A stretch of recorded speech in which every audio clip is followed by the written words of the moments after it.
By next year, our spending for drug law enforcement will have more than tripled from its 1981 levels. This is crack cocaine, seized a few days ago by drug enforcement agents in a park just across the street from the White House. We have to hold every drug user accountable, because if there were no drug users, there would be no appetite for drugs and there'd be no market for them. We do not need another failed war on drugs. What we need is a reckoning and accountability for drug companies who put profits over people and rob us of lives and freedom of our loved ones. You have created a nationwide epidemic. 450,000 people have died. Let me be clear. People struggling with addiction are not criminals. Your family and Purdue Pharma, you are the criminals. You are the ones who disregard your duties to society, and you should be ashamed of yourselves. I yield back. On this episode of Outside Counsel, we're digging into the socioeconomic factors that play a significant role in the opioid epidemic. My colleague, friend, attorney, and activist Larry Taylor will be joining us for an in-depth and candid discussion about how the opioid epidemic has devastated particular communities of color and particular communities that lack the resources to deal with the opioid epidemic. I am Jeffrey B. Simon, and this is Outside Counsel. Probably right at 8 years of marriage, I decided I no longer wanted to be an investment broker, and I decided to become a lawyer and went to law school with 3 kids at the ripe old age of 35. At that point, I worked for the Speaker in the parliamentarian's office. I worked for a member of Congress, Edward East Johnson, for several years before becoming a prosecutor, and then landing on your doorstep, Jeffrey, and where you took me in and taught me everything that I know. When you say the Speaker, you're talking about in the Texas legislature, is that right? Texas legislature. I worked for Tom Craddock. Now, today, you're primarily a plaintiff's lawyer in the civil justice system, right? At this point, Jeffrey, that's all I do, from dealing with opioid litigation to Astroworld to environmental. And so more of pretty much my case docket is all mass tort litigation. Our audience that's listening may not see that you have a pin on your lapel that is a 7. What is that lapel? The 7th Amendment, access to the courts. And so it's really important for me for people to have access, because a lot of times access is not really given to those who don't have the money to get access or don't have an understanding. And so besides my MDL work, I do a lot of pro bono work just to ensure that people have access and the courts work for everybody. Why do you think it's important that the Dallas County opioid case is being tried to a jury of lay people as opposed to a judge? It's because these are the people who were affected by it. These people who were either themselves or family members or neighbors, they live in Dallas County. And this case is speaking to Dallas County residents as to the harm that happened to them. And they should be the ones who make that judgment call, no one else. And that's what's so important about speaking to this particular jury and having it in Dallas County, because no one in Dallas County knows how this has affected them or how this could benefit them other than Dallas County jury members. The most contentious legal issue in opioid litigation is whether or not public nuisance is a cause of action that should be available against opioid drug manufacturers, distributors, and retailers or pharmacies. What do you think about the argument that opioid cases are really just products liability cases, and that there is something unholy about using public nuisance to pursue what is being characterized as a products liability case? I look at this as a water main, right? And the drug manufacturers having access to decide how much of that water flows into a city. Well, they opened it all the way up and flooded Dallas County. And it's a nuisance because just like a flood, some people get harmed, some people die, some people get delayed. And the same thing happens. Some people got addicted, some people got addicted and died. Family members became addicted, and healthcare costs and EMS and the coroner and police departments and our jails. And so this flood and tidal wave of drugs that they just open up the valve and just let rush through Dallas County is a public nuisance, just like water would be if you were to turn up the valve and just let it flood the county. They flooded the county with drugs, Jeffrey, and that is a public nuisance because it took away and required more manpower to deal with those individuals who were either breaking the law behind these drugs because they were addicted, those individuals who saw an opportunity because the drug manufacturers created a market. Those things created a public nuisance. What do you think about the argument that says, okay, let every one of those addicts bring their own products liability claim? What about that argument, which is, hey, the law already exists for that. Why are you trying to extend public nuisance law to drain this proverbial flood and hold the drug companies responsible for it? Number one, that's not the route that we decided to go, and it's not the most feasible route. And dead people don't talk. And there's still a burden on the county as far as expenditure and making sure that these individuals or the county took care of these individuals, as well as the manpower and resources that went behind it. It's still a public nuisance. And not just that, but what about us taxpayers who pay additional taxes or taxes for these services? We too were harmed. So in essence, everyone was harmed by this, whether you were an addict, whether you were a store owner and you had your grocery store or your pharmacy broken into. Police had to come out. And so that all affected the taxpayers and everyone in the county. And this particular lawsuit ensures that everyone is taken care of.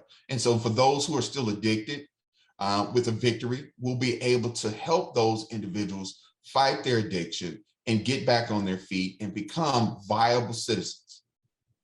So I think it's fair to say that lawmakers and law enforcement have responded differently, especially in recent years, to the opioid crisis than we saw in response to the crack epidemic of the 1980s. Very true. Why is it true? So it's two hats for that, right? You can see that one primarily had to deal with pharmacies and actual corporations. The other had to do with a street level drug. The concern for especially those of African American community is that what about us in the 80s and 90s? You know, we had tough on crime litigation, but there really wasn't the kind of fire lit up under them as it is or it has been for the opioid addiction. And so, you know, the African American community looks at that and says, okay, is it because opioids affected a wider range of people that included people who were not of color? Why now is there such interest in putting a stop or a stop to the opioid addiction? So it's just one of those questions that always lingers in the minds of even people like myself sometimes. Well, there's a lot in that answer, and let me break it down a little bit. Number one, clearly the response of law enforcement and lawmakers in the 80s and 90s was to, quote unquote, get tougher on crime. Whereas now, especially in Dallas County, law enforcement is much more oriented towards a treatment model. Mm-hmm. That addiction is a disease. It's not a sign of criminality, but can result in criminality to feed the addiction. So if you go to the source, which is the disease, you make the person and the public safer. Is that just an evolution in our understanding of addiction, or is it the difference between who's getting sick? I think it's almost two parts. Here you have drug manufacturers who are force feeding doctors false information and creating addicts. And so I think a large part of it had to do with our evolution, understanding how addiction works, how we can treat addiction. And, as we live longer and we continue on, science gets better, right? There's more studies, there's a better understanding. And so now something that you didn't have in the 80s and 90s were better drug treatment facilities, a better understanding of how to deal with it. And so, like I know that we've spoken with specialists who now understand better how to deal with opioid addiction and how we can help people get back on their feet. And so I think that's part of the issue as well. And the criminal courts have also taken notice and have pulled back on being tough on crime, especially when they understand that there's something else behind the causation. And they want to try to help individuals now versus just send them to prison and have them come out and overdose because they tried to take the same amount of drugs that they took before they went in, or they start that cycle back again of stealing and doing the things that they were doing in order to get them sent to jail. Do you have clients who are still in jail for drug possessions prosecuted 15 years ago that would not have been jailed for the same possession today? Of course, everybody's family to me. So Jeffrey, I have a family member who was 19 or 20 and was arrested for crack cocaine, hadn't been in trouble, is on parole for 50 years, 50. And then just dealing with the people who I've come across who have been addicted. Because number one, Jeffrey, the Cochran firm, our firm does, we have several different sections that operate within the umbrella. And one of those that also manages our criminal law department. And we still see situations, and probably even greater numbers now, of young people who are addicted to opioids. It's a party drug, and it is unfortunately killing these young people. You mentioned you work for the Cochran firm. That, of course, was founded by the great Johnny Cochran. Correct. One of the great trial lawyers in American history. And just an overall good person. How heavy is that burden? While you cast your own shadow with your own terrific legal skills, you also walk in his. Jeffrey, it's an honor. Our client, Dallas County, is one of the most uninsured counties in terms of its residents in America. Almost 40% of Dallas County residents either have no insurance or have too little health insurance. How can we help the population that is suffering from opioid addiction without those insurance proceeds? Where's the money going to come from?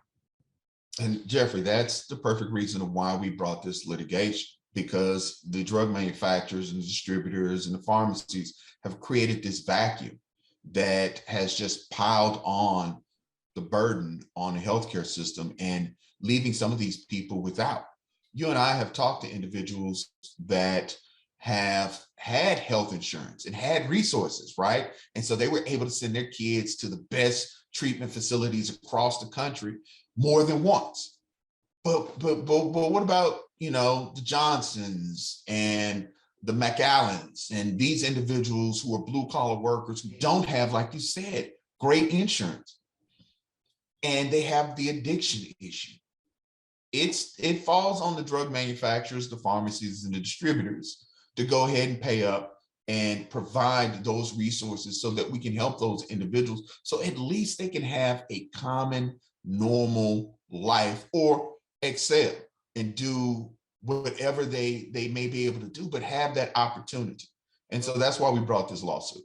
What do you say, if anything, about the criticism that, okay, I hear you, we didn't do as well as we should have in the 1980s in terms of understanding the nature of addiction and humanizing rather than criminalizing the disease itself. But the truth is, you're not going to go sue a crack dealer. I mean, the only difference between this epidemic and that one really is that you've got deep pocket drug companies to sue. And that's really what this is about. What do you say to that? I say that that's partially false. There are similar laws to public nuisance that allows individuals to go after crack dealers if the house is in a neighborhood and considered a community nuisance. There's things, especially in Dallas County, just recently in the municipal courts, that you can actually sue those individuals to try to seize those homes. And so this is just a larger conduit of that type of thinking, right? If you're causing a harm, there's a mechanism for the county or individuals to go after those individuals or companies or drug dealers causing the harm to the community. And so, you know, I think that it's in bad taste for you to pay individuals hundreds of thousands of dollars to convince doctors to hand out pills like it's candy, and you benefit from it, and then turn around and say, woe is me. Shame on you. And Jeffrey, we've seen this. They've actually said things like, you know, it's not really addiction. They're just in more pain. And so you need to continue to that's a blatant lie. That's a blatant lie. And, you know, for decades, they knew that that was a lie. It's their own reports said it was a lie. But the propaganda that they put out, you know, if there was an award for getting propaganda from the beginning of time, from, you know, people telling people that polio really didn't exist to now, they would win the award of all time, because they knew, and they put so much money and effort in covering up the lie that it's really hard for me to understand. Let's talk about the role of policing in the opioid epidemic. When we think about African American communities, we have to be mindful of the fact that two values have to be balanced. One is, of course, they want and are entitled to safety and protection and public peace, but on the other, they're often rightly fearful of police violence against them. You know, I've had great experiences with law enforcement, and then I've had some rough experiences with law enforcement. Never been arrested, but I was once detained in handcuffs at gunpoint for simply being in the wrong neighborhood. We have to do a better job at training our police officers, but more importantly, not more important, but just as importantly, we have to make sure our law enforcement can identify mental health and addiction issues. And we need the resources for them, not for them necessarily to potentially handle it, but for them to call for additional resources to help deal with those individuals, right? Because the last thing we want to see is another television news broadcast of some young person, Black or white, being shot because they were just having a bad episode because they were addicted. They weren't harming anyone, they really weren't doing anything, but they necessarily weren't responsive. And so we need to make sure, both for the safety of our officers and for the safety of our community, that we have resources to be able to come in and train and provide support for law enforcement in that regard. And as far as the differences in the community and based on the color of your skin, Jeffrey, you know, I don't know if there's the next Freud out there who can come up with a test that can diagnose those individuals before they get on law enforcement, that have some kind of ill will for people who look different, whether they're transgender, Black, Hispanic, or anyone of color, or anyone who just looks different, and weed them out before they get on the police force. I wish there was something like that. But as a father of Black children, my son is 6'3", 310 pounds. When he leaves the house, I pray like nobody's business, because he is the sweetest, gentlest person. I mean, he helps everyone. But you look at him, I'm his dad, and I look at him like, I'm not tussling with this dude. And my oldest, and all of and he's in college. He plays football. My oldest is at Columbia Law School. He's tall, he has this real unique look. Great kid. He's 6'4". And the danger that I have with him is that he is going to be a lawyer, and so he's pretty smart. And so he may ask the right questions, which we all have the legal right to, and it could cost him his life. And so, Jeffrey, I don't have an answer to that other than I just need people to be good people and understand that everybody wants to go home. That's one of the first things I tell officers, even when I get a traffic ticket. How are you doing today, officer? Let's get this taken care of so both you can go home and I can go home safely. To let them know, hey man, I want to go home just like you want to go home. I know I went on a long time, but that is, Jeffrey, such a loaded question in that regard, because I just don't have the answer when it comes to policing the different communities and some of the prejudice that might shine through on how you deal with things. But at the same time, being former law enforcement, I know the resources and the training aren't there to help try to prevent some of those issues that you initially mentioned. Larry, you talked about the need in the policing of African-American communities to have personnel who are skilled in de-escalation. Do you know of areas in which law enforcement are successfully engaging in that reimagined kind of policing? I think it's slow, but you have places like Minnesota, you have places like Colorado, places where they're now really taking a strong look at policing and how it's being done. And so, it's slow, it's still early on, but I would love to see things in which you have mental health counselors potentially ride out with police officers who have been alerted that those type of actions are happening. I think that we need police officers to be partnered with other great police officers so that when they go out, they don't necessarily feel threatened, because a lot of times you have individuals who are by themselves and they're with someone who is having a manic or an addictive attack, and they're fearful or could be fearful or could feel like they are fearful. But with someone else there, I think a team of individuals would do a lot better, especially if we had better training at de-escalating these issues. I have seen reports that while violent crime is up in a number of major American cities, it has actually gone down in Minneapolis during the period of time in which they have implemented reimagined policing. Whether or not those are directly related in Minneapolis, that change and that drop in violent crime, I leave it to other experts to determine. But I will say, I don't know of any community where reimagined policing has coincided with increases in violent crime. Do you? No. And Minneapolis is really interesting because you have segments of Minneapolis that are actually being policed by their own communities. And so it's really interesting. And going forward, we definitely need more statistics and research to show what's happening in Minneapolis and see how we can potentially use that information to help deal with other communities across this country.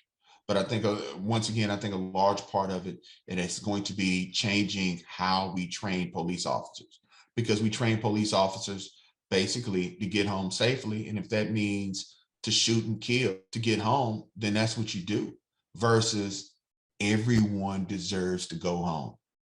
Everyone. And so I think we need to do some reconditioning in that regard.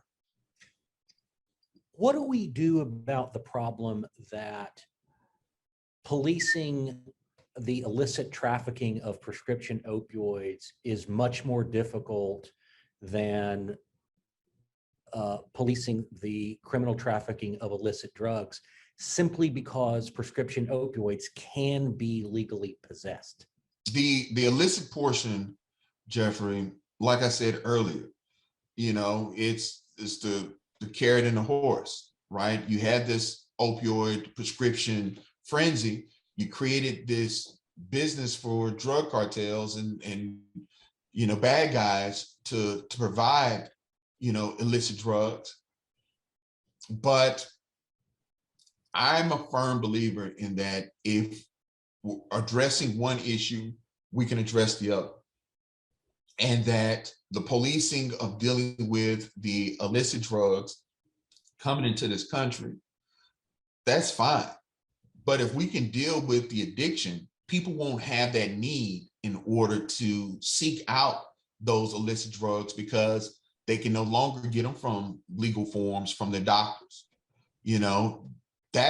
I think honestly, the carrot is dealing with the prescription issue.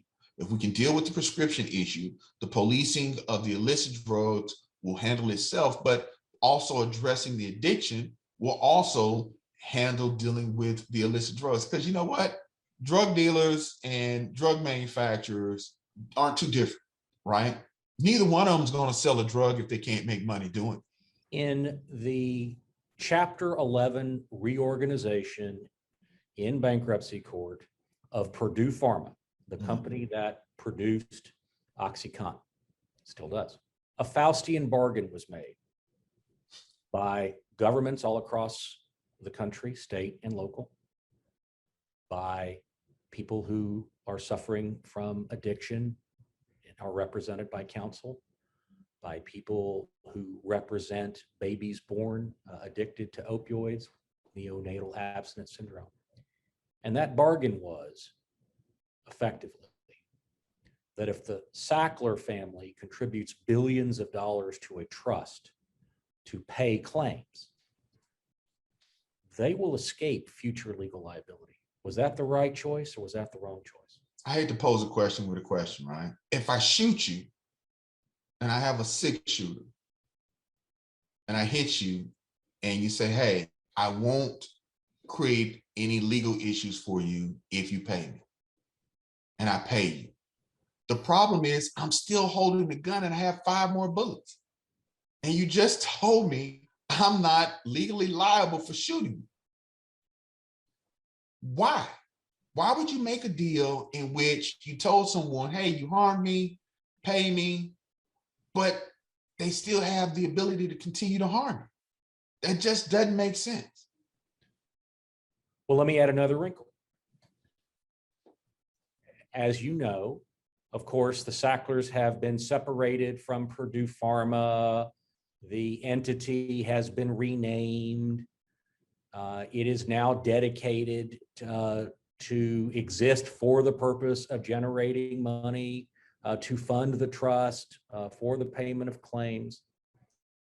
But the Sacklers undoubtedly kept most of their money and escaped criminal jeopardy, even if they had it. True. Do those wrinkles make your analogy any different, any better, any worse? No, Jeffrey, because we're lawyers, right? We might not practice corporate law or anything of that nature, but we know a shell game when we see it. And, moving money around and throwing my hands up and saying, hey, I don't really have anything to do with this, but, I have stock or I have interest or financial interest in these other companies, but I don't have anything to do with it. But behind closed doors, you walk into a room and you tell the CEO and the board what to do. And then you walk back out and said, I just came to visit, I just said hi. But when you really went in there and say, hey, look, you guys aren't making me enough money. Can you please force more opioids in because I need to buy another island? It's not, anytime you remove that liability of having legal action taken against a person for causing harm, man, you open up the doors for more bad acts. For millions of Americans, the opioid epidemic is a first-person problem. Either they're suffering from addiction or someone they love is suffering from addiction, which affects everybody in the gravitational pull.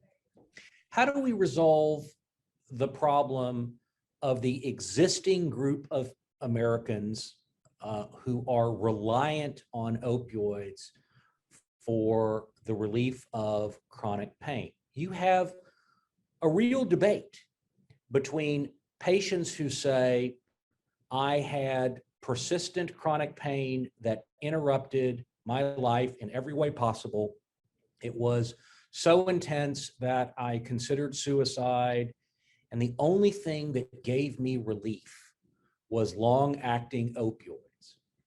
And then on the other side of that, you have addiction specialists who say, it didn't give you relief. Opioids have never been proven safe and effective for non-cancer chronic pain. All that's happened is that while it gave you some relief, it's actually the fact that you are physically dependent upon those opioids, and that you could actually be tapered to other therapies, which not only control the pain as well, but treat the underlying cause of the pain. And there are no good guys or bad guys in that debate, but there's certainly a wide rift between them. How do we manage that problem going forward? When it's all said and done, the consumer has the final word as far as what happens. You know, you go to your doctor, he gives you option A and B, and he lets you choose. What we have to do is we have to do a better job at creating and educating individuals on the dangers of opioids, as well as convincing them to give option B, which is a non-addictive, a safer, even proven way to manage their pain. And so we need to do a better job at that. We need to do a better job at educating our medical professionals as well, and try to change the narrative so that we don't have this problem. Because the thing is, opioids is like a hand grenade. Whether you take it or not, if you put it in your medicine cabinet, it's just waiting for some 10-year-old to come and pull the pin and blow themselves up. And so if we can get them out of the marketplace and get them out of the system or the streets of this country or Dallas County, then we'll win. We're in a better position to win. You know, Jeffrey, I think one of the things that I would conclude with is we're doing this not just because it's our job, because we like being lawyers. We like helping people. And while we don't run around with muskets and we don't do drills, we are on the front line at defending the Constitution and defending our fellow citizens. We make sure that bad laws are changed. We make sure that people who harm people pay. And I think it's important for people to understand that, and as lawyers, that you hear that from another lawyer. I didn't serve my country in the armed forces. But at the same time, this country was founded on the base that a group of lawyers decided that they weren't going to be overtaxed and overburdened anymore. And while they didn't pick up a musket, they did fire the first shot in a courtroom. And we are the continuation of those Americans. And so I enjoy what I do. I am extremely blessed that I'm able to do what I'm able to do. And I'm extremely thankful that I have been able to get past some of the obstacles that we discussed earlier, dealing with race and gender in this country, to reach the level that I am today. And I am extremely humbled by the opportunity to work with you. You know, that's what gets my engine revving in the morning, is being around great lawyers like yourselves. If our audience wants to find Larry Taylor to talk about whatever they want to talk about, how can they contact you? They can always reach out to me. The law firm website, CochranTexas.com. It's the Cochran Firm Dallas on Facebook. I am at Larry Taylor II on Instagram. And, you know, there should be another media coming out, tailor-made law, will be hitting the social media scene soon, and they'll be able to reach us that way. Larry, if there is someone in the African-American community who says, I or someone I love is suffering from opioid addiction, and I would like to talk to somebody in the African-American community about it, of course, they could contact you. But is there someone in the healthcare or faith community that you know of off the top of your head where we could direct them? So I'm going to say this, Jeffrey. So not only being African-American, I also sit on the board for Los Barrios, which is, I do believe, the second largest Latino clinic in the state of Texas. And so with people of color in communities of color, one of the first places you can always go is your local community clinics. A lot of these community health clinics have addiction resources. And that's a great place to go because normally they're within either walking distance or bus routes of those individuals who don't necessarily have great resources. And so those are one of the first places that I would go. I know that we have one that talks about mental health and addiction. And from there, there's resources that will get you to places like Metro Care, places like Parkland, and other locations where you can go and you can get help to battle your addiction. And to that end, the purpose of the case you and I are doing together is to get resources to build the infrastructure to make it easy for people who are suffering from opioid addiction to get treatment on demand and to be able to stay in treatment irrespective of their ability to pay. Bless you for that. If you or someone you know is struggling with opioids, please visit www.addictioncenter.com to learn more about the available resources in your community. This podcast is produced by Shannon McDees of Revel and Convey and Larry Shavana. The opinions expressed on Outside Counsel are neither legal nor medical advice.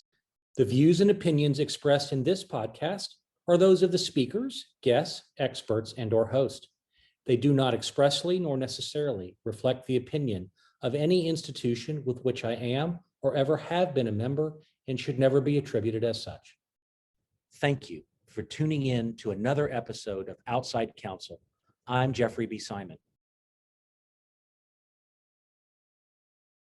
On the next episode of Outside Counsel, we interview Christy Couvalier, a loving mother who lost her son Hunter to an opioid overdose only 1 month ago.